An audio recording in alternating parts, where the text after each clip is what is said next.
Okay, this is going to be a men's NCAA championship tournament preview. It's been a long time since we've done one of these, but, let's just get right into it with Duke. The storyline of this year has been Duke, Zion Williamson, R.J. Barrett, Cam Reddish. Definitely has a Fab Five sort of feel to it. It's a very exciting team to watch. A lot of debates about whether Zion will be, his skills are going to translate on the next level. There's a lot of question marks there. There's a lot of, people have the opinion that maybe R.J. Barrett is more better suited for the NBA. So you have that whole storyline right there. And then at the same time, a lot of people think this is probably Duke's fundamentally, one of their worst teams. And I kind of agree. With the Pope on this one, man, it kind of feels more like a John Calipari team, Kentucky team. It's kind of reminiscent of the Kentucky team with Karl Anthony Towns that was undefeated going into the tournament in 2015. It's very similar to that team than your typical Krzyzewski team.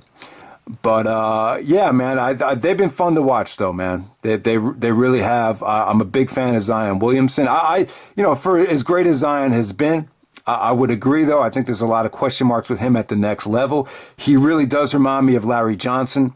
If he does remind me of Barkley, definitely not LeBron. A lot of comparisons to LeBron in terms of the hype, but he definitely reminds me of Larry Johnson. He's like a superhero, a lot of upper body strength, incredible vertical jump. He's definitely Larry Johnson when he was with UNLV, Charlotte Hornets, before the back injury. And that's the thing I think Zion needs to take into account when he gets into the league. A lot of upper body weight could take his toll on the back. So I think that's the thing that people are going to worry about. And at the same time, defense is a big problem too, because there's a lot of debates about how is he going to guard guys that are smaller than him? How is he going to guard guys that are 7 feet tall, a little bit bigger than him as well, if he's going to play the 4 or the 5. So there's a lot of interesting debates about that. But I think he'll be fine. I don't think he'll be a generational changing talent like some people are projecting him to be. I kind of agree. I think like if for this style of the NBA, the Golden State era, maybe R.J. Barrett would be the safer choice. You also got Cam Reddish, who might be a high draft pick as well. But bottom line is this Duke team has been fun to watch. I don't think they exceeded expectations. I don't think they blew away the competition like it looked like they were going to do back at the beginning of the season where they blew out Kentucky. But, yeah, man, I definitely think they'll have an easy run to the Final Four. All eyes are going to be on Duke here. But if Duke loses, is it really that big of a deal? I mean, when Duke won the national championship, when they had Okafor and they had Tyus Jones, did that really help their stock at all? I mean, not really. Look at Okafor right now in the NBA. I mean, he's barely even playing. And look at Tyus Jones. He's just an average backup. So, like, in terms of financially, in terms of star power, is this really going to hurt Duke if they don't win this whole thing? And I think the answer is just no. I mean, maybe you can debate that there's so much hype and so much attention on this Duke team compared to the team from 2016 or whatever it was, or I think it was 2015 actually, that, maybe there is so much pressure that it would hurt their credibility if they can't win this whole thing. So that's an interesting debate right there. As far as Duke in their Eastern bracket right here, they're probably going to end up playing Virginia Tech. They already lost at Virginia Tech. Virginia Tech has a great player in Blackshear. You've seen them beat Duke at home. They definitely have enough firepower. They're definitely an athletic bunch of kids. But, this time with Zion playing, I don't think Virginia Tech will be much of a challenge, especially on a neutral site with Zion healthy. So I don't think they really have to worry about anyone in the Eastern bracket until they get to Michigan State. I think the Michigan State game is going to be great, but I'm not that high on Michigan State this year. I don't really think they deserve the number 1 seed. They had guys in and out of the lineup all year, a lot of injuries. I don't think they're really that athletic. The selling point for them is they have a lot of strong guys that are good in the post. So that should be a good matchup with them going up against Zion. But I still think, I don't think Michigan State was anything special away from their home court. I know they got a big win over Michigan, at Michigan. That was one of the biggest wins of Izzo's career, as he would say. But yeah, man, I don't. Besides the Michigan State game, I don't see Duke really running into a lot of trouble. The potential rematch against Louisville, that great game right there. But yeah, I mean, the second. after Duke beats, the 16th seed, whoever it's going to be, I don't think it really matters. They'll play the winner of VCU and University of Central Florida. That 7'5" dude from Central Florida, he's like a Manute Bol looking guy. He could really give Duke some problems if they meet them in the second round. Then you got Mississippi State up against Liberty. I like Liberty to win that game. I haven't heard a lot about Mississippi State. I really haven't. But from what I've heard, Liberty sounds like one of those teams that's just very unorthodox, that they could just, create a lot of surprising problems there. Virginia Tech definitely beat St. Louis. St. Louis barely even got by St. Bonaventure, so I can't take them serious. They won the Atlantic 10 tournament, but, I can't see them being the Virginia Tech squad. I think they're too talented for them. Maryland, a lot of interesting debate about Maryland. Maryland's not really the program that they used to be in the mid-'90s going into the, 2002 when they won the whole thing. But, they're going to play Belmont. Belmont looked very impressive last night in the playing game. So I actually like Belmont to upset Maryland. So there's a lot of mixed feelings on Maryland right now. I think the pressure's really on for them to really get this program in the right direction. Next up, you have LSU.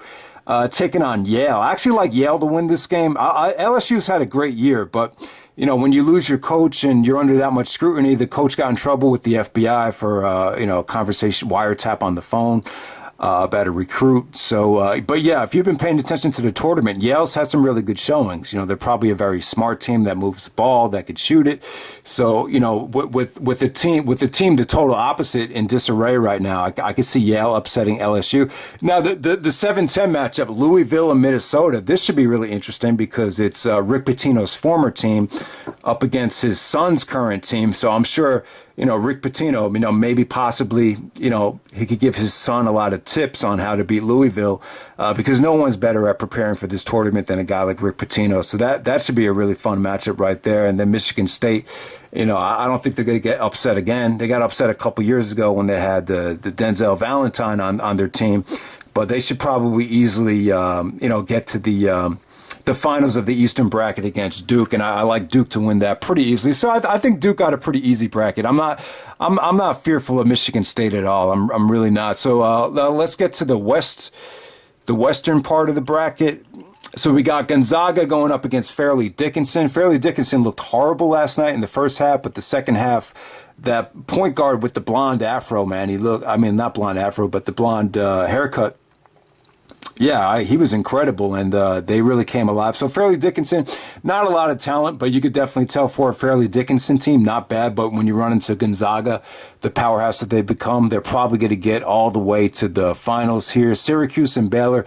See, I still like Syracuse in this tournament because if you can't beat that zone, if you can't shoot it against that zone, or if you don't really know how to, penetrate it with passing, finding the right gaps, they become incredibly tough to beat. So I don't know a lot about Baylor. The record's not that great, but, they still played a lot of great competition, so they got a 9 seed. But, yeah, Syracuse is not great from what I've seen. I think they're okay. They've had some big wins, but just that zone is just, if the shot's not on, and if you don't have a great coach that can beat it, I just think it becomes very, very frustrating to play against. So I like Syracuse to advance there to play Gonzaga. So that should be a hell of a game. And then you got the most sexy matchup of the first round. You got Marquette, one of the best teams from the Big East, going up against Murray State. John Morant, this guy's creating a lot of buzz. Obviously Murray State doesn't get a lot of attention, but this guy, I'm hearing that he's a combination of Westbrook and Paul George in one package. So yeah, he looks highly athletic. I'm sure he's definitely worked on his shot over the last couple of years, and bam, he's transformed himself into a lottery pick here. So all eyes are going to be on him. You know what? Whether even if Murray State loses this game to Marquette, they probably will. Marquette can shoot it. They're one of the best shooting teams from the Big East. They gave Villanova and St. John's and all these teams a lot of nightmares this year in the Big East. But I kind of expect this to be kind of like a D'Angelo Russell game where, the guy, the guy is supposed to go to the NBA, guy has all the star power, but you're just running into a much better team right there in the first round. So I kind of like Marquette to win that game. But, you really want to pay attention to see how good this kid is, because this is going to be John Morant's most, I would say, the most important game that he's had this season. This is his chance to live up to the hype. So next up, you have Florida State, who came on strong, taking on Vermont. No one probably have seen Vermont. Obviously they got a great record, a great seed here.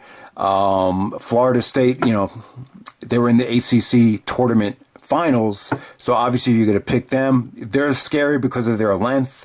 They can be a little bit, they look like they could go cold towards the end of a game, but they got so much length and athleticism that you like them to advance in maybe a couple rounds here. Next up, you have Buffalo probably taking on St. John's or Arizona. St. John's been kind of inconsistent all year. They've gotten some big wins, but once they play against bigger teams, they've been very, very they've been out rebounded a lot. But Buffalo has a lot of momentum because they beat Arizona last year in that big upset, and then their record's just incredible. They've been they don't play in a spectacular conference, but they just been one of the most explosive teams in the tournament last year, and even they really carried on the momentum into this season. So it's hard for me to think that St. John's has a chance of beating Buffalo. Maybe they get by Arizona State. Who knows? Isn't that Bobby Hurley's son's team? So we'll see what happens at the Arizona State St. John's playing game. Next up, you have Texas Tech taking on Northern Kentucky. Texas Tech is a solid team, man. They've built a nice culture there. They've been consistent, and I would expect them to win that series. A lot of people think they could get to the Final Four, so definitely take Texas Tech for that game. Nevada taking on Florida. Nevada had a great run. Isn't that Eric Musselman's team? So yeah, Nevada and Florida, that should be a hell of a game. I think that could go either way, but I think I'll pick Florida for this game. They've just been in a lot of dogfights lately. I believe they didn't they lose to who did they lose to in the SEC tournament? They I think they almost beat Auburn. Was it Auburn or Tennessee in the SEC tournament? Had a really good showing there. That coach is just a psycho. So this should be a great matchup right there. This is probably one of the most intriguing matchups of the tournament because you got two great coaches, or two really, really feisty coaches right there. And Nevada had they're coming into this tournament with a lot of experience that they gained from last season. So, but I like Florida because they just put on a great showing in the SEC tournament where they almost won it. So I'll put them in there. Next up, you have Michigan Wolverines taking on Montana. So I like Michigan to win that matchup there. So I'm looking at this here, man. So for the Western bracket, I just think there's really not that one team that I'd be afraid of if I was Gonzaga. I'm really not a huge Michigan guy. Their point guard, he's one of these guys that, he's just going to do the right thing, work hard, kind of undersized. So, Michigan doesn't have a devastating point guard that I'd be afraid of. I think the biggest competition that Gonzaga is going to have to go through is probably going to be Marquette or Texas Tech. And neither of those teams, I think, could give Gonzaga much of a matchup. I think Gonzaga's too talented. They've proven that in the win against Duke, as most of us have seen. Even though they had that stumble in their conference championship against St. Mary's. But hey, all right, so let's move on to the next. Let's move on to the South. So you have Virginia. Virginia's not going to lose in the first round again. I'll get into Virginia a little bit later, but I'm not a huge Virginia guy. I think they're kind of boring to watch. Defensively, they're always going to be good defensively, but in big games like this, it just seems like scoring is a big problem, and you even saw it in the ACC tournament as well. They couldn't score against Florida State, so you're really not confident about that. I don't understand why so many people love Virginia. Next up, you have Mississippi taking on Oklahoma. Don't know much about this. Oklahoma and Mississippi, neither team has gotten a lot of attention this year. Wisconsin is going to be taking on Oregon. I like Oregon to win that game without a doubt. I think Wisconsin's gotten a lot of lucky breaks over the last couple of years. You remember Hayes had that baseline move, and then they beat Kentucky a couple years ago in the Final Four for the upset. But they've had a lot of luck over the last couple of years. But I think Oregon. The Pac-12 hasn't gotten a lot of love this year, but the one explosive team that a lot of people are high on is Oregon, so I like Oregon to win that game. Next up, you have Kansas State taking on UC Irvine. I like Kansas State. I think Kansas State's been a very consistent team in the SEC over the last couple of years.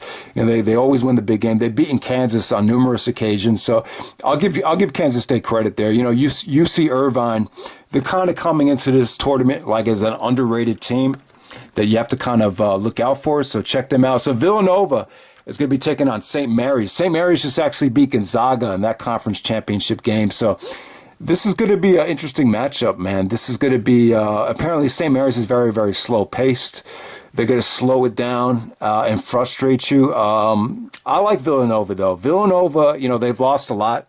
They lost a lot of guys to the NBA, including DiVincenzo. If DiVincenzo didn't come on like a horse in the championship game, maybe he doesn't even go to the NBA. So imagine if Villanova still had DiVincenzo. But what I've noticed about Villanova this year is they just get better as the season goes on. They know how to develop players. They know how to develop mechanics like jump stops and certain stuff that you just can't learn at any college. And they just get better and better. Booth has been spectacular. Every year that they've had Booth recently, they won the NCAA tournament. The one year where he didn't play, they actually lost to Wisconsin, like I talked about when Hayes had that baseline maneuver to beat him at the end of the game. But Villanova, Booth, Pascal, they got Gillespie, who's kind of filled in for DiVincenzo and Arcidiacono and that scrappy white player that can shoot. So I still think Villanova's a hell of a team, man. I can see them definitely winning a couple rounds here. I think they'll beat St. Mary's. I think St. Mary's, a lot of people have.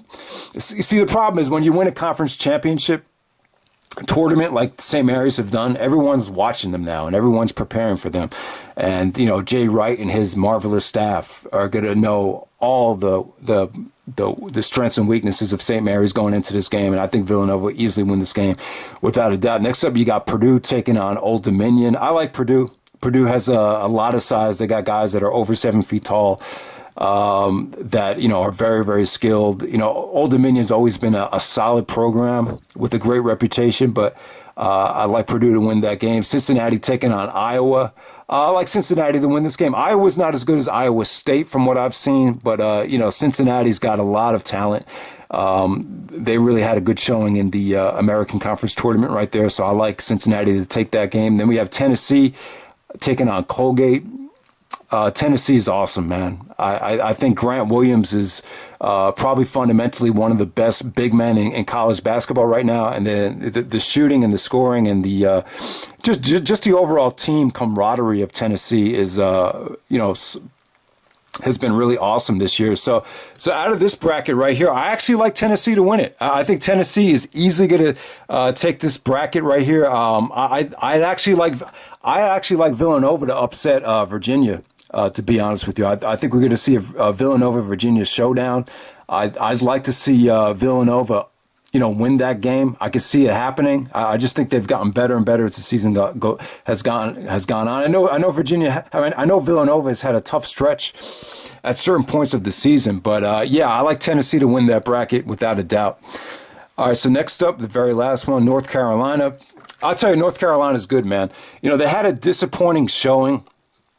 So this is the Midwest bracket right here. So I mean, they got blown out by Texas A&M last year. Now Texas A&M doesn't even make it back to the tournament, and it was just kind of weird how they lost last year. But I think this is a much better team. That Kobe White kid is so athletic. Cam Johnson, once again, another athletic kid that could shoot it. They get easy baskets with the big man, the white kid Mays. I just think they're a really good team. They're great defenders on the perimeter with Williams and all those guys. So this North Carolina team, I definitely think they're a lot better than last year's team. So they'll be taking on Iona. Iona is a local team here in New York City, and they should probably easily win that game. But Iona's had a remarkable season after getting off to such a bad start. So that should be an interesting matchup right there.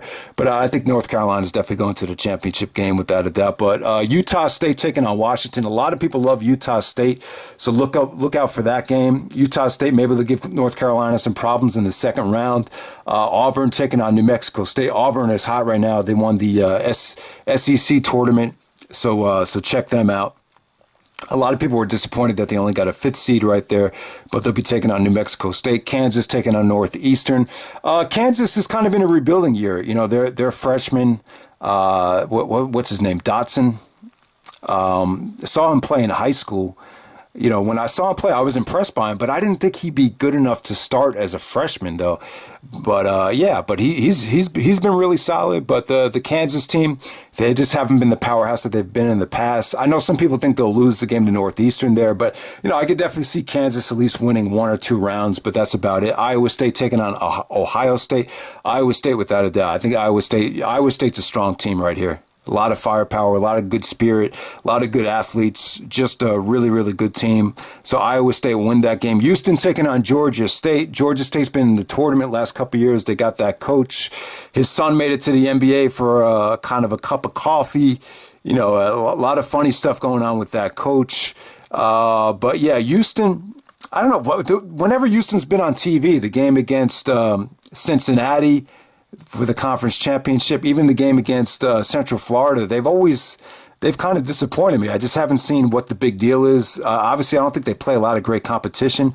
Their record is 31-3. You know, they should win this game, but I just haven't been that impressed with them from what I've seen. But I'm going to assume that they'll beat this Georgia State team. Next up, you have Wofford taking on Seton Hall. This should be a hell of a matchup. I haven't seen anything about Wofford, but they're supposed to be really, really good. Seton Hall is very well coached. They probably play harder than anyone going into this tournament. I mean, they gave Villanova that Villanova championship game in the Big East could have went either way. So, but yeah, the Seton Hall coach, Kevin Willard, is once again, he's one of those coaches that's just a psycho. So definitely check out for him. So next up, you have Kentucky. So Kentucky taking on Abilene Christ. I think they'll easily win that game. I think the pressure is on for Calipari, though. You know, I'm kind of getting sick of Calipari, you know, getting all these monster. I mean, let's face it. You know, it seems to me like Krzyzewski's, you know, out recruiting him over the last 5 years now. You know, and I think one of the problems is when you look at the Kentucky guys that make it into the NBA. I hate to say I'm a huge Derrick Rose fan, but besides Rose, you know, even Anthony Davis, it's like they just come off very selfish. And I think the number one motivation with Calipari guys has been money. And, you know, they don't win championships. The bottom line is a lot of them just don't win. You know, they get paid. But, you know, at this point, you look at a lot of the Calipari guys, and I just think you can make a point that the attitude and driven by money, and they're kind of underachievers in terms of championships. You know, you look at Golden State Warriors, or you look at any of the guys LeBron plays with. He doesn't play with a lot of Calipari guys. So I think the heat is on for Calipari. You know, if Calipari has another disappointing showing in this tournament, I could just see him not getting, you know, the kind of recruiting classes that he's usually been getting, you know, moving forward. So definitely think the heat is on for Calipari. But, you know, he's got a good team. The one thing about the Calipari team, that P.J. Washington kid, you know, he's been awesome, man. He's really come on strong. He's really gotten better. I think he's a returning guy, and you know they got a lot of strong dudes, a lot of good talent. You know, they lost to Tennessee on numerous occasions, so they definitely can be beat. They got destroyed by Duke, so they definitely can be beat. But a lot of people just think, as far as talent goes, from top to bottom, you know, this could be the most talented team in the tournament right there. So yeah, man, this is going to be a great bracket. I could definitely see this being in North Carolina and Kentucky in the Midwest bracket right here. But I think North Carolina is definitely the better team. They're more explosive. Just think they have better athletes, and I definitely think they'll take that game, and definitely better coach too. You know, if you say Roy Williams versus Calipari, who's the better coach? It's definitely Roy Williams. You know, Calipari is more of a you know, Calipari will take this hard, but so you're saying I can't coach? No, it's not that Calipari can't coach, but when you put him against a Roy Williams is a better X's and O's coach than a guy like Calipari, without a doubt. So definitely. So I like North Carolina to take on Tennessee in the Final Four, and then I like Gonzaga to take on Duke, which is going to be a great rematch right there. And, yeah, man, I think Duke and North Carolina, I think that'd be a great final right there. I think we'll finally get it. And this will be meeting number 4. And, yeah, I'm actually going to say North Carolina. I think North Carolina beat Duke in the final. It should be a hell of a final. And I think we'll all enjoy it right there. So that's pretty much it, guys. That's my NCAA championship tournament bracket predictions. Hope you enjoyed the video, and take care.